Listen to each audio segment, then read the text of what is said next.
এই মুহূর্তে যে খবর নিয়ে আমি লাইভে এসেছি সেটি হচ্ছে আরজিকর মেডিকেল কলেজের চিকিৎসক পড়ুয়ার ধর্ষণ করে খুনের ঘটনায় এফআইআর করল সিবিআই। আজ দুপুরে কলকাতা হাইকোর্টের তরফে প্রধান বিচারপতি ডিভিশন বেঞ্চ এই মামলার তদন্তভার কলকাতা পুলিশের হাত থেকে সিবিআইকে তুলে দেয় এবং আজকে সন্ধ্যেবেলা সিবিআইয়ের একটি টিম পৌঁছে গিয়েছিল টালা থানায়। সেখান থেকে তারা এফআইআর কলকাতা পুলিশের টালা থানায় যে এফআইআর হয়েছিল সেই এফআইআর এর সার্টিফাইড কপি তারা তোলেন এবং তারপরে সেটি দিল্লিতে পাঠিয়ে দেওয়া হয়। দিল্লিতে আজকে সিবিআইয়ের যারা লিগাল এক্সপার্ট রয়েছেন তাদের সঙ্গে অফিসারদের মিটিং হয় এবং সেই মিটিংয়ের পরই রাত 8টার কিছু সময় পরেই সূত্র মারফত যে খবর যে আরজিকরের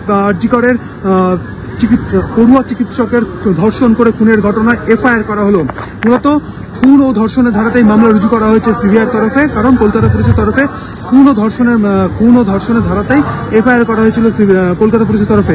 সেই এফআইআর টেনে বা সেই এফআইআর সূত্র ধরেই কলকাতা হাইকোর্টের নির্দেশের পরই আজকে রাত্রি 8টার কিছু সময় পরে সিবিআইয়ের তরফে এফআইআর করা হয়েছে আরজিকরের ঘটনায়। সব মিলে আগামীকাল সকালে দিল্লি থেকে সিবিআইয়ের টিম তারা কলকাতা আসছেন। শুধু তাই নয়, এই টিমের সঙ্গে তাদের নিজস্ব মেডিকেল ইউনিট এবং ফরেন্সিক এক্সপার্ট যারা রয়েছেন তারাও কিন্তু সাথে আসবেন, এমনটা কিন্তু সিবিআই সূত্রে খবর।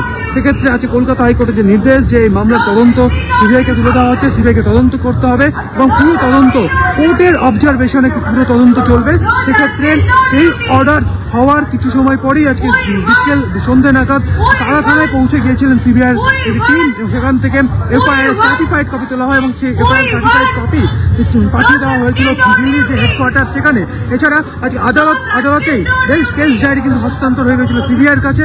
সেক্ষেত্রে সমস্ত নথি খতিয়ে দেখে কলকাতা হাইকোর্টের অর্ডার দেখে লিগাল এক্সপার্ট যারা রয়েছেন সিবিআই তাদের সঙ্গে আলোচনা করেই দিল্লিতে কিছুক্ষণ আগেই এফআইআর করা হয়েছে সিবিআইয়ের তরফে। মূলত খুন ও ধর্ষণের ধারাতে আরজিকরের ঘটনায় মামলা রুজু করলো বা এফআইআর করলো সিবিআই এবং আগামীকালই দিল্লি থেকে সিবিআই টিম তারা কলকাতা আসছেন এবং কলকাতা এসে তাদের সাথে আসছেন হচ্ছে ফরেন্সিক এক্সপার্ট, অর্থাৎ সিবিআই নিজস্ব যে ফরেন্সিক টিম রয়েছে, এক্সপার্ট রয়েছেন তাদেরকে নিয়ে আসা হচ্ছে এবং তাদের যে মেডিকেল ইউনিট রয়েছে তাদেরকেও সাথে নিয়ে আসা হচ্ছে কলকাতায়। এরপরই কলকাতায় যে আরজিকর মেডিকেল কলেজে প্লেস অফ অকারেন্স অর্থাৎ যে সেমিনার রুমে এই ছাত্রীকে ধর্ষণ করে খুন করা হয়েছিল সেখানে তারা যেমন পরিদর্শন করবেন। একই সঙ্গে শিয়ালদা আদালতও তাদের তরফে আবেদন জানানো হবে যে যেহেতু এই মুহূর্তে তিনি অভিযুক্ত সঞ্জয় রায় এই মুহূর্তে যেহেতু পুলিশ কাস্টাডি অর্থাৎ কলকাতা পুলিশের কাস্টাডিতে হেফাজতে রয়েছে, সেক্ষেত্রে শিয়ালদা কোর্ট থেকে কোর্টে সিবিআইয়ের তরফে আবেদন জানানো হবে যাতে তাদের হাতে